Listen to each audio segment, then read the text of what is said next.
really do need to talk about the anti-democratic, small d, counter-majoritarian forces that are at work here, such as partisan gerrymandering. Now, I know that, partisan gerrymandering happens in most states, that only a small number have put in independent commissions. I know it's something that my party did in past, 20 years ago when they were in the majority. So, but there are some changes, and that, technology makes it easier and easier and easier to just carve out this little bit here. We know exactly, how neighborhoods vote. So we need to really look at that, because our legislators, our leaders should be responsive to their voters. And when they, as the majority party, pick their voters, then voters can't pick their leaders. And that's really, that's just so counter-majoritarian, and it really does undermine people's confidence. I am running in a safe Democratic district. There are no Republicans running in this. Because of how the district is drawn, it would be next to impossible for a Republican to win this district.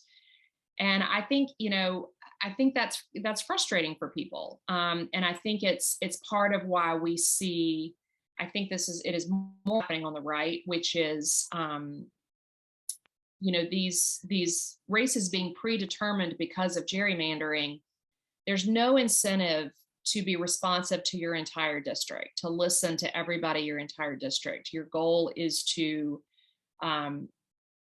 basically fend off a primary challenge. So my response to, what we do with that, or, how we kind of keep hoping and keep investing is, I think we, in these safe Democratic districts, we've got to elect the strongest possible Democratic leaders who can do the most with that safe Democratic, seat.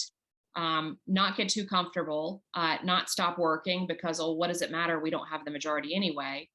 You've got to find ways to be creative, and you've got to find ways to build bridges. And we've done a little bit of that. We had a great bipartisan mental health bill passed this year. That was huge.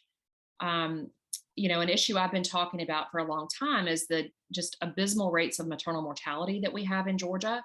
And we're finally starting to break through the partisan gridlock on that, because, that's a real black eye on the state when you lose so many mothers in that, postpartum period. So there's been some compromises struck there with moderate Republicans, some of them with medical backgrounds. So there are things you can do. And then I'm just going to be straight. I mean, we got to flip a bunch of seats, and we've got to be, we have to look at where we can flip some seats, either locally or in the Metro Atlanta area that has, much sort of faster demographic change.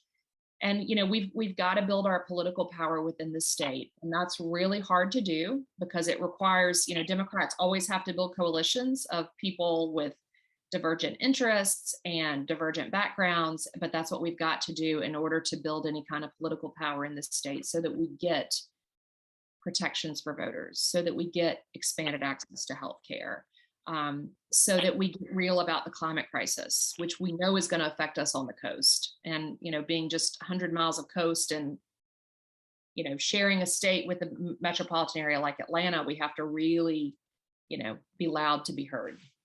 Mm-hmm. And on gerrymandering, you've mentioned something that I think is interesting, which is that because local races are so gerrymandered, this is what I was told, they are basically safe seats. Mm-hmm. There are not a lot of, what do they call them? Flippable districts or on the fence districts. Mm-hmm. And that, it's kind of a funny issue, because it takes away the risk of the candidate. The candidate, as you said, wins the primary and knows that it's in the bag. All a Republican or a Democrat has to do is understand the district's gerrymandered participation, and the end of the race. There's no surprises. It's not even a race per se. And I don't think voters understand that. I think we're getting to understand that, but we've just done redistricting, and it's going to be a new influx of this feeling like nothing you do matters. When you have these races that are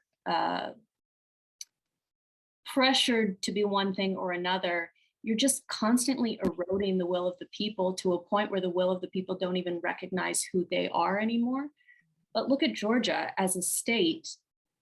When you do a statewide voting, we have two Democratic senators. And then when you look at the Georgia General Assembly, somehow individual districts have all of these Republican senators or state senators and state representatives. And so I don't know, it's one of those things where I think that people have to slowly change their perception of who they are and what power they have, and understand that this is not real, that it's a sort of illusion. The will of the people is not being represented by these races. Mm-hmm. And even though that makes us angry, ultimately that's why we have to keep putting pressure on our state legislatures, because it's not as if they are representing their accurate districts. And it's, we play nice sometimes and we say, okay, they won a fair fight and now they're in their position and we have to respect that position. It's just, I don't think they're very fair fights in the first place. And even in these primary only races, it really does matter who we elect, and that we get the strongest possible people, because there is a lot you can do. And I think that's one thing that I bring to this is years of experience working on, various policy initiatives, and also relationships that I've built doing that work. So I come in as someone who is known to a lot of the Democratic legislators and leaders, and that's a foundation that I can build on and that I can use for the benefit of this district. So, one of the things that stinks about gerrymandering is it does give you less choice at election time. You're just choosing from within a primary. And that tends to lead to uncontested primaries, except when there's an open seat like there is this year. But I think it's so important that we think carefully about who we send to do these jobs, and make sure that it's, folks who will work for the whole district, who are talking to the whole district, and who are really building those relationships.